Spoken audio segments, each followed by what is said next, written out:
자, 본문을 보겠습니다. 신약 성경이고요. 갈라디아서입니다. 신약 성경 갈라디아서 5장이고요. 19절부터 21절 세 절인데 우리 같이 찾으셔서 한 목소리로 읽겠습니다. 갈라디아서 5장 19절부터 21절의 말씀 같이 한번 읽어보겠습니다. 시작. 육체의 일은 분명하니 곧 음행과 더러운 것과 호색과 우상 숭배와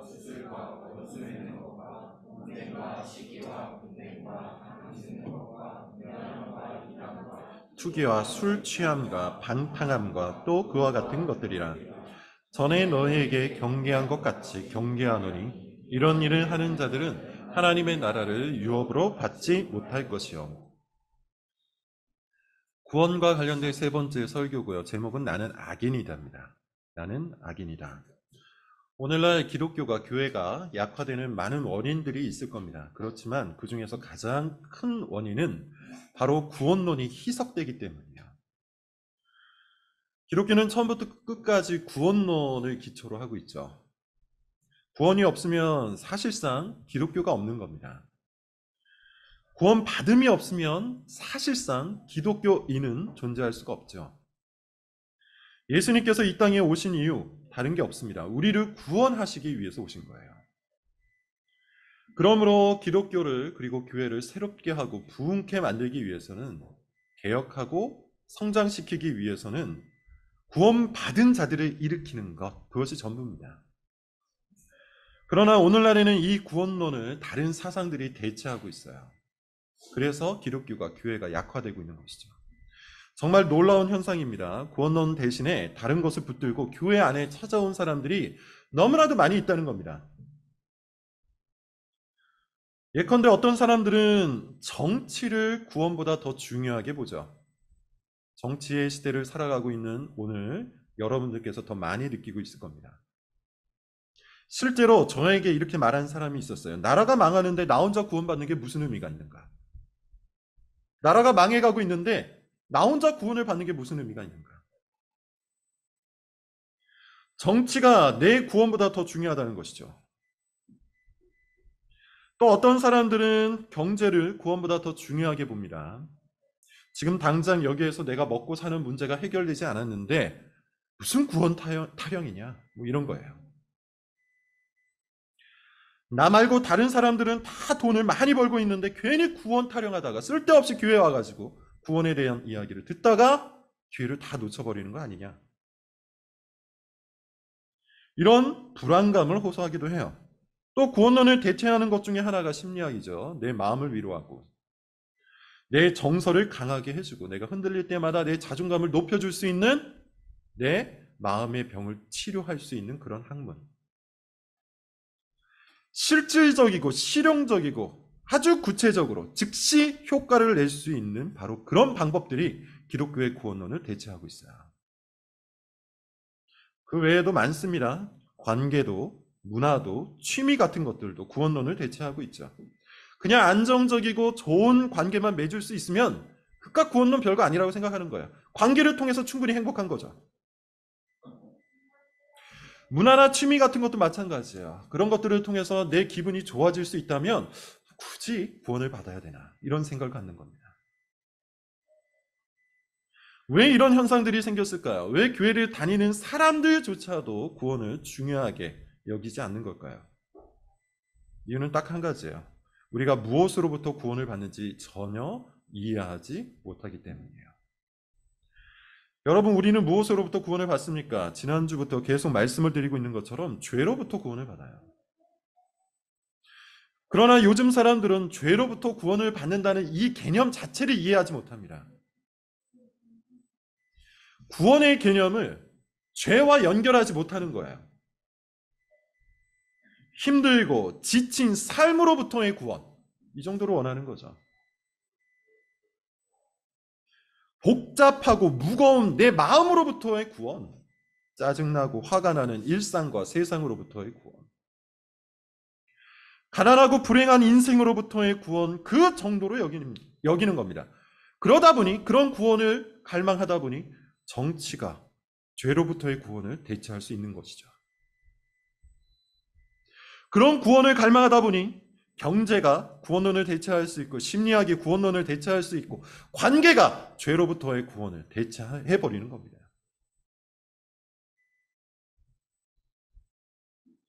죄로부터의 구원을 구원의 본질로 이해하지 못하는 사람은 계속해서 다른 것들로 구원받으려고 할 거예요.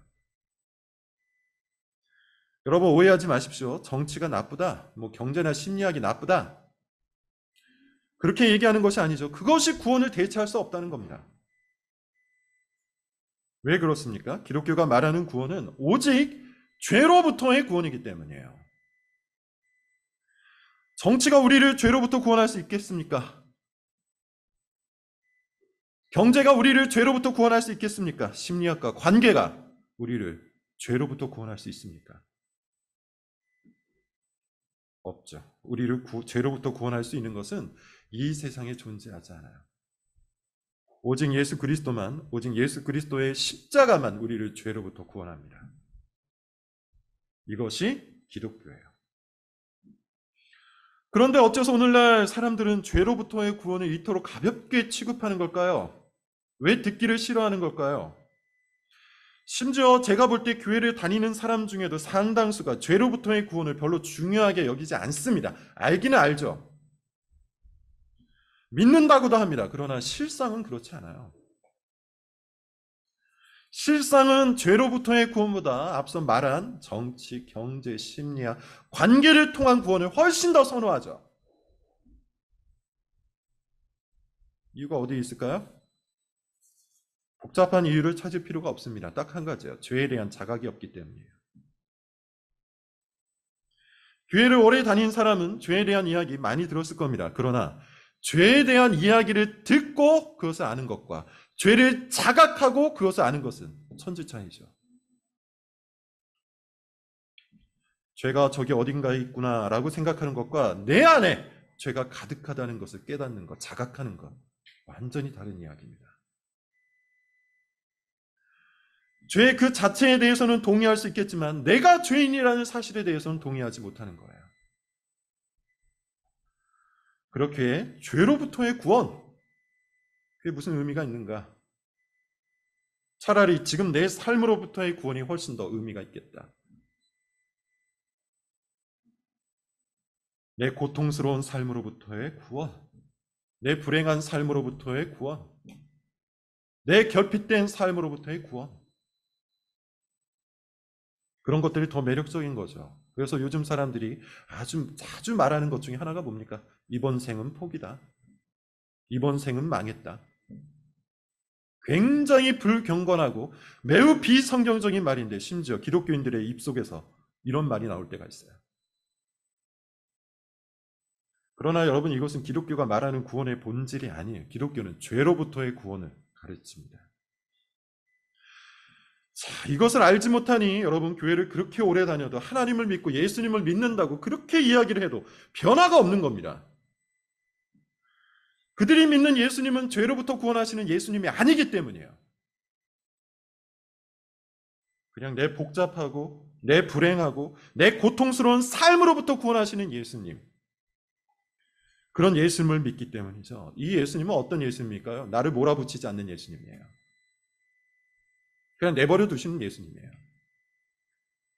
나에게 회개를 요청하지 않는 예수님이죠. 죄로부터 구원하시는 예수님이 아니니 회개를 요청할 리가 있겠습니까? 다 안다.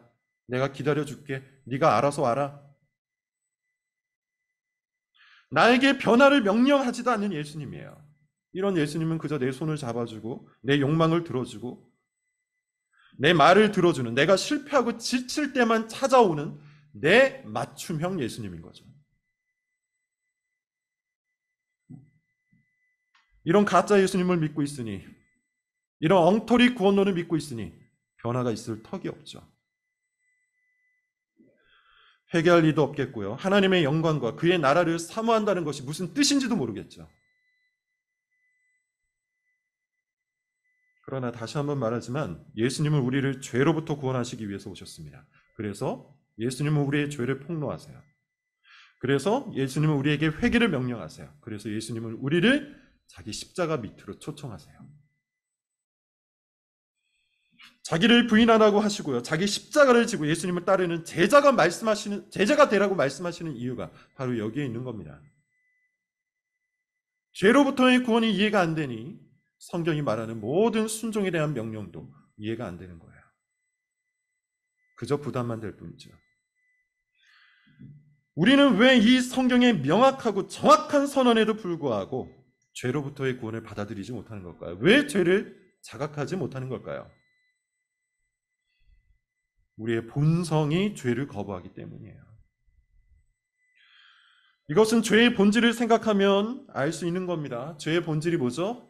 하나님을 거부하는 것이 죄의 본질이죠. 하나님의 말씀에 불순종하는 것이 죄의 본질이에요. 하나님께서 도덕의 근원이 되시는 것을 인정하지 않는 것, 그것이 바로 죄의 본질입니다. 다시 말하면 하나님 없이도 우리는 충분하다. 하나님 없이도 우리는 선하게 살 수 있다. 하나님 없이도 우리는 충분하게 잘 살 수 있다. 이런 생각 자체가 죄라는 겁니다.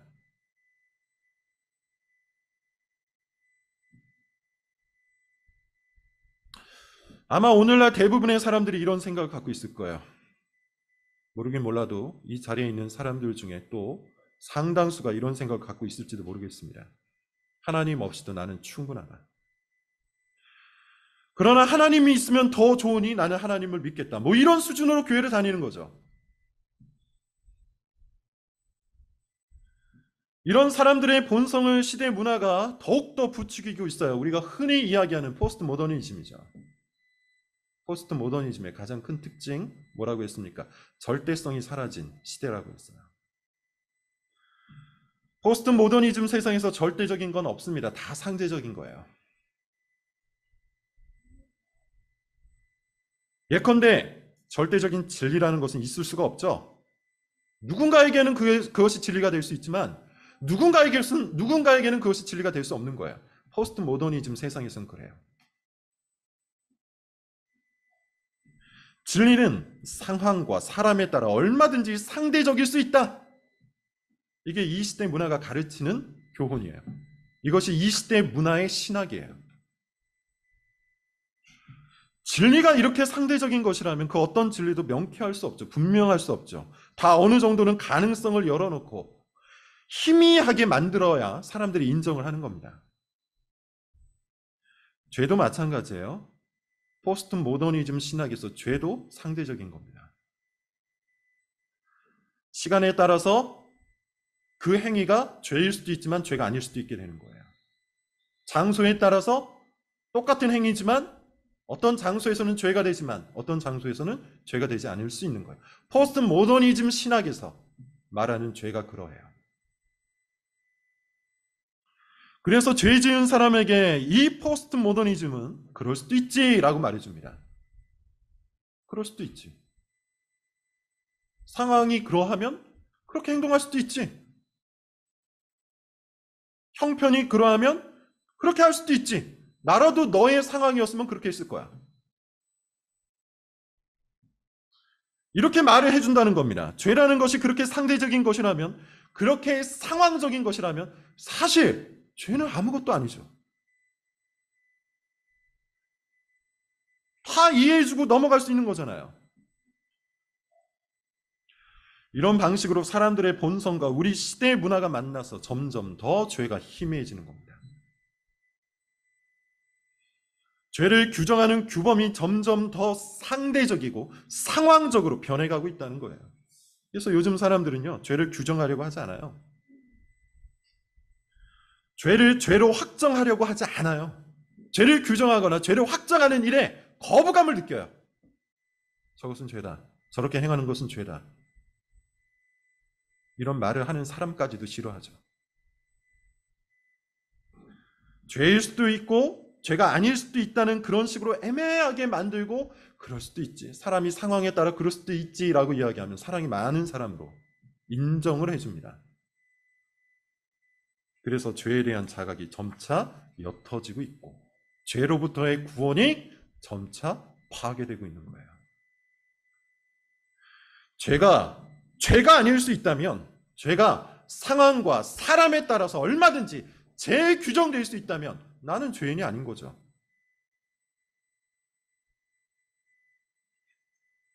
그러나 성경은 죄를 규정합니다. 이것이 율법의 역할이에요. 율법에 의해서 우리는 내가 죄인이라는 것을, 더 나아가 죄를 짓는 악인이라는 것을 자각합니다. 이것이 성경이 가르치는 구원론이에요. 성경이 진술하는 구원이에요. 악인이라는 표현을 썼죠. 어떤 사람들은 너무한 것 아닌가라고 생각할지도 모르겠어요. 아무리 그래도 내가 죄인이라는 것까지는 받아들이겠는데 악인이라는 말까지는 도저히 못 받아들이겠다. 나가도 너무 나갔다. 내가 어떻게 악인인가? 내가 무슨 얼마나 큰 나쁜 짓을 했다고 악인인가? 이렇게 생각하는 겁니다. 이런 생각 자체가 바로 죄를 자각하지 못하는 거예요. 아담이 죄를 범한 이후 아담의 후손들은 모두 죄의 유전자를 갖고 이 땅에 태어났다고 하죠. 우리가 좀 전에 읽었던 벨직 신앙 고백에 의하면 모든 사람들은 태어날 때부터 죄의 유전자를 가지고 태어납니다. 이것을 신학적으로 원죄라고 하죠. 오리지널 신이라고 합니다. 벨직 신앙 고백서는 이 원죄를 죄의 뿌리라고도 표현해요. 그런 의미에서 갓난아이도 모두 죄인이에요. 비록 아무런 죄를 짓지 않았어도 그 아이는 죄의 유전자, 죄의 뿌리를 갖고 태어난 겁니다. 그렇다면 이 죄의 뿌리는 시간이 지날수록 어떻게 될까요? 자라나겠죠. 열매를 맺겠죠. 그게 바로 악이에요. 신학적으로는 자범죄라고 합니다. 스스로 짓는 죄. 악은 죄가 발현되는 것이고 그 죄의 열매이며 죄의 자연스러운 성장이에요. 그런 의미에서 죄인으로 태어난 모든 사람들은 다 악을 행합니다. 구약에는 이런 표현들이 사실 너무나도 많아요. 시편이나 잠언을 여러분 한번 보십시오. 악인이라는 표현이 얼마나 많이 나오는지 한번 보세요. 거기에 보면 오만한 자, 어리석은 자, 미련한 자, 탐욕스러운 자를 그냥 그 표현으로 끝내지 않고요. 그가 바로 악인이라고 말합니다. 그렇게 규정해요. 오만한 자는 그냥 오만한 게 아니에요. 그는 오만한 악인이에요. 어리석은 자는 그냥 어리석은 게 아니에요. 그는 어리석게 행하는 악인이에요. 탐욕스러운 자도 그냥 탐욕스러운 게 아닙니다. 그는 탐욕을 추구하는 악인이에요. 성경은 하나님을 떠난 사람들이 갖고 있는 모든 본성을, 그리고 그 본성을 따른 행동을 악이라고 규정하고 있습니다. 앞서 말한 것처럼 요즘 사람들은 이런 규정이 매우 거슬리고 이런 규정 자체를 매우 싫어하겠지만 성경은 그런 것을 상관하지 않고 진술하고 있어요. 성경은 사람들에게 죄를 선언할 뿐만 아니라 사람의 행동에 대해서 악이라고 진술하고 있다는 겁니다. 이것은 구약 성경만이 아니에요. 신약 성경도 그런데 오늘 본문을 여러분 다시 한번 보세요. 오늘 본문 19절부터 21절인데 지금 말했던 것을 근거로 생각하시고 같이 한번 읽어보도록 하겠습니다. 시작. 육체의 일은 분명하니 곧 음행과 더러운 것과 호색과 우상 숭배와 주술과 당 짓는 것과 분열함과 이단과 투기와 술 취함과 방탕함과 또 그와 같은 것들이라. 전에 너에게 경계한 것 같이 경계하노니 이런 일을 하는 자들은 하나님의 나라를 유업으로. 갈라디아에서 바울은 육체의 일과 성령의 일을 비교하고 있죠. 육체의 일은 죄의 본성으로부터 나오는 것이고 성령의 일은 거듭난 본성으로부터 나오는 거예요. 자, 그러면서 육체의 일을 규정합니다. 육체의 일은 이런 것이다. 어떤 걸 얘기하죠? 음행, 더러운 것, 호색, 우상숭배, 주술, 미신 같은 거겠죠? 원수 맺는 것, 분쟁, 시기, 분노, 당짓는 것, 분열, 이란, 투기, 술 취함, 방탕함. 이 모든 것들이 악이라고 규정하고 있어요. 이런 일을 행하는 자들은 하나님 나라를 받지 못한다고 합니다. 이 본문만이 아니에요. 로마서 1장에도 나오고 디모데 후서나 베드로 후서에도 죄의 목록들이 나옵니다. 이런 것들은 죄로부터 발생한 악의 열매다. 헤르만 바빙크는 개혁파 윤리학이라는 책에서 죄를 목록화하고 구체화하는 것이 매우 중요하다고 말하는데요. 이런 것들이 우리를 죄인이라는 것을 일깨워 줄 뿐만 아니라 거듭난 이후에는 우리의 상황, 우리가 거룩하게 변화되는 과정에 있어 매우 필수적 요소가 된다고 말해요. 바빙크뿐만이 아닙니다. 교회는 2000년의 역사 동안 성경이 규정한 이 죄악의 목록을 통해서 7가지의 치명적인 죄를 규정해요. 다른 죄들을 잉태하는, 다른 죄들을 생산하는 7가지의 치명적인 죄악이 있다. 그렇게 정확한 용어로 규정을 한다는 겁니다. 이거예요. 첫째는 교만, 둘째는 시기, 셋째는 분노, 넷째는 게으름, 다섯째는 탐욕, 여섯째는 탐식, 일곱째는 정욕입니다. 이 내용을 간단히 한번 살펴볼게요. 첫 번째, 교만이라고 하죠. 7가지 치명적인 죄악 중에 그 첫 번째 순서는 교만이에요. 교만이 여러분 뭡니까? 근본적으로는 하나님인 것처럼 구는 것이죠.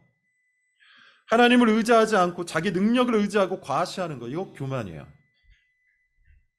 이것은 모든 죄악 중 최악의 죄악입니다. 악 중의 악이에요. 이 교만으로부터 오만함이 나오고 거만함이 나오고 자기 자랑이 나오고 과시가 나오고 방종이 나오는 거예요. 그런데 오늘날은 어떠하죠? 오만함이 악으로 분류되던가요? 성경은 악 중에 악으로 규정하는데 오늘날의 관점에서 오만함, 건방짐, 거만함, 자기 자랑, 과시, 제 멋대로 행함, 이게 악으로 규정이 됩니까? 심각한 죄악으로 다루어지지 않죠. 오히려 그것을 높여요. 멋있다고 해요. 자신감이라고 얘기해줘요. 그렇게 해야 자신감을 얻고 인생의 성공을 얻을 수 있다고 가르칩니다. 교만이 악으로 규정되지 않기 때문에 그럴 수도 있다는 수준을 넘어서 심지어 권장되기까지 하는 거예요. 그렇기 때문에 사람들은 죄로부터의 구원을 원하지 않죠. 스스로 악인이라는 생각이 없는데 무슨 죄로부터의 구원을 따집니까? 두 번째, 시기죠. 시기는 말 그대로 하면 누군가를 질투하는 것인데요. 그것만을 이야기하는 게 아닙니다. 마땅히 사랑하도록 부르심을 입은 우리가 누군가를 시기한다는 것은 그를 질투하고 미워하고 불평하고 불만을 갖고 험담하는 것을 다 포함하는 거예요. 마음에 들지 않는 사람을 험담하고 마음에 맞는 사람들끼리 모여서 당을 만드는 것, 그래서 분쟁을 일으키는 것, 그게 바로 시기라는 죄악입니다. 그런데 오늘날에는 이 시기의 죄도 아무것도 아닌 걸로 취급해요. 미워할 만한 사람 미워하는데 뭐가 죄냐? 험담할 만하니 험담한다. 이게 뭐가 죄냐? 험담하고 비난하고 깎아내리고 불평하고 불만하고 그런 비슷한 감정을 가진 사람끼리 모여서 다른 사람들을 손가락질하고 그 험담에 정당성을 부여하는 그 일을 아무렇지도 않게 생각합니다. 이 역시도 악 중의 악인데 아무렇지 않게 생각하는, 그러니 내가 죄인이라는 사실을 인식하겠습니까? 세 번째, 분노죠. 분노 안에는 여러 가지가 있습니다. 짜증도 불친절도 포함돼요. 폭발하는 내 감정을 절제하지 못하고 짜증을 내고 짜증난 그 상태에서 누군가에게 불친절하게 구는 모든 것, 이게 분노예요. 시기와 함께 이와 같은 분노는 하나님의 권리보다 자기 권리를 더 높게 생각할 때 나오는 행태입니다. 난 화낼만 하고 난 미워할 만하고 난 험담할 만하다. 나에게는 그런 권리가 있다. 나 때문이 아니라 다 저 사람 때문이다. 이런 의식이 분노케 만드는 거죠. 이런 생각이 가득한 사람은 조금만 정당한 대우를 받지 못하면 짜증이 가득할 겁니다. 조금만 내 뜻대로 어떤 분위기가 이루어지지 않으면, 어떤 모임에서 그 정도의 내가 원하는 방법대로 원하는 만큼의 대접을 받지 못하면 짜증이 가득하여서 틱틱거리고 불친절하게 대할 거예요. 지금 우리 사회는 분노 사회라는 평가를 받고 있는데 그 중에 한 사람이 바로 나라는 사실을 자각해야 해요. 그런데 마찬가지죠. 분노도 오늘날에는 죄로, 악으로 규정되지 않기에 분노의 힘과 짜증의 힘을 오히려 높여주고 있기에 우리는 죄로부터의 구원을 갈망하지 않는 겁니다. 네 번째, 게으름이에요.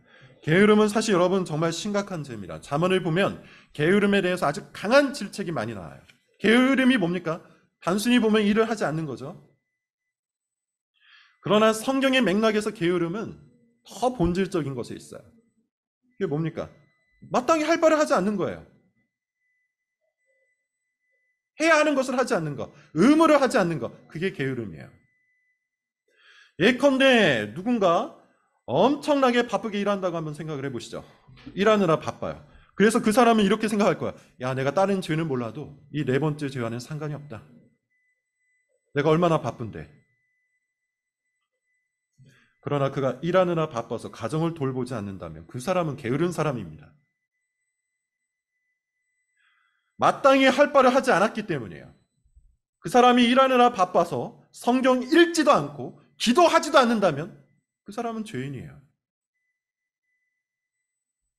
당연히 해야 하는 그 일을 하지 않았기 때문이죠. 이 게으름의 죄악은 현대사회에서 더욱더 거대해지고 있죠. 사람들은 돈에 미쳐 있어요. 그리고 자기 관리에 미쳐 있습니다. 문화 콘텐츠를 즐기는 일에도 미쳐 있어요. 그런 일을 하느라 시간을 다 써서 마땅히 할 바를 하지 않아요. 시간이 나면 투잡을 뛰고 시간이 나면 캠핑을 가고 야구장을 갑니다. 시간이 나면 유튜브를 보고 틱톡을 봅니다. 그러나 사람을 돌보고 자기 영혼을 돌보는 그 일을 행하지 않아요. 이것이 바로 게으름의 죄인데 죄인 줄도 모르죠. 그러면서 나는 악인이 아니라고 기분 나빠합니다. 탐욕과 탐식과 정욕은 한꺼번에 다루죠. 왜냐하면 이 세 가지야말로 현대 사회가 들어서면서 희석되는 것을 넘어서 아예 죄악으로 취급받지 않는 것들이기 때문이에요. 요즘 누가 탐욕을 죄라고 합니까? 부동산 투자를 하고 주식 투자를 하고 코인 투자를 하는 그 일을 누가 죄라고 말합니까? 당연하다고 생각하죠. 누구나 할 수 있는 일이라고 생각하죠. 성경은 분명히 돈을 사랑함이 일만 악의 뿌리라고 말하는데 귓등으로도 듣지 않죠. 탐식은 말할 것도 없습니다. 먹는 즐거움이 모든 즐거움을 압도해버립니다. 먹는 즐거움이 성경을 읽는 즐거움을 압도합니다. 먹는 즐거움이 기도하는 즐거움을 압도합니다.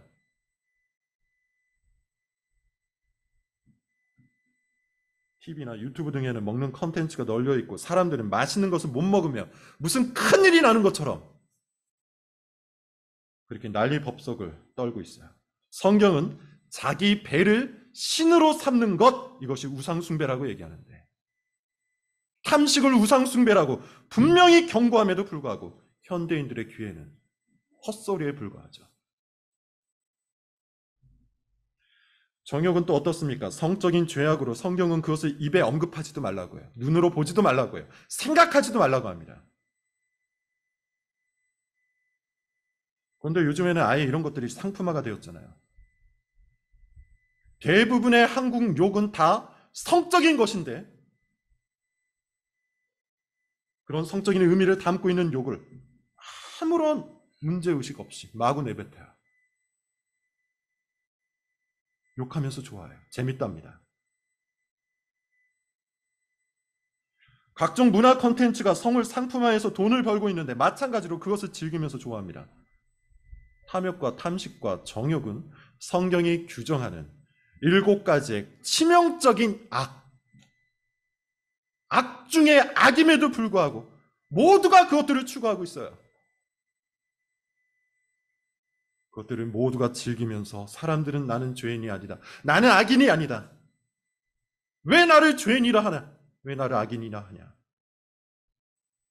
이렇게 기분 나빠하고 있다는 거죠. 여러분, 기독교는 죄로부터의 구원이 목적입니다. 그리고 교회는 예수 그리스도를 믿고 자기 죄로부터 구원을 얻은 사람들의 모임이에요.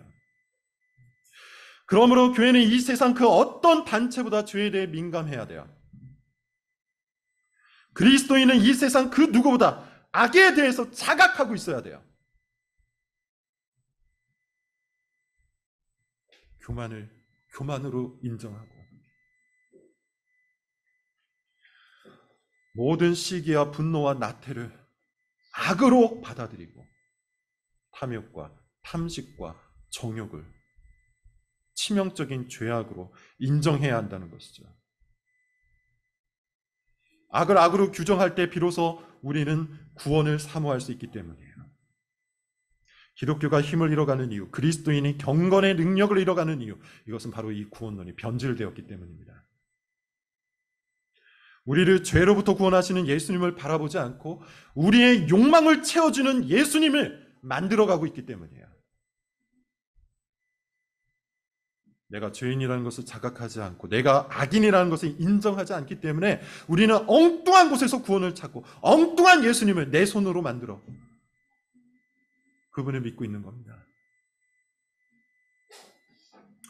여러분, 제가 여러분에게 해줄 수 있는 말은 이것뿐이에요. 성경을 지그시 보십시오. 성경의 진술을 힘써 읽으십시오. 여러분의 편견으로 성경을 보지 마십시오. 성경이 말하는 것을 있는 그대로 보세요. 여러분의 편향된 감정으로 성경을 읽지 마십시오. 성경이 말하는 것을 그대로 따라가십시오. 성경이 죄로 규정한다면 그것을 죄로 받으세요. 성경이 악으로 정죄한다면 그 앞에서 악을 인정하세요. 죄악이 우리 인생을 좀먹고 있다는 사실을 있는 그대로 받아들이시기를 바랍니다. 바로 그 순간이 우리를 죄에서 구원하시는 예수 그리스도를, 우리 주 예수 그리스도를 만나게 되는 순간이 될 겁니다. 기도하겠습니다.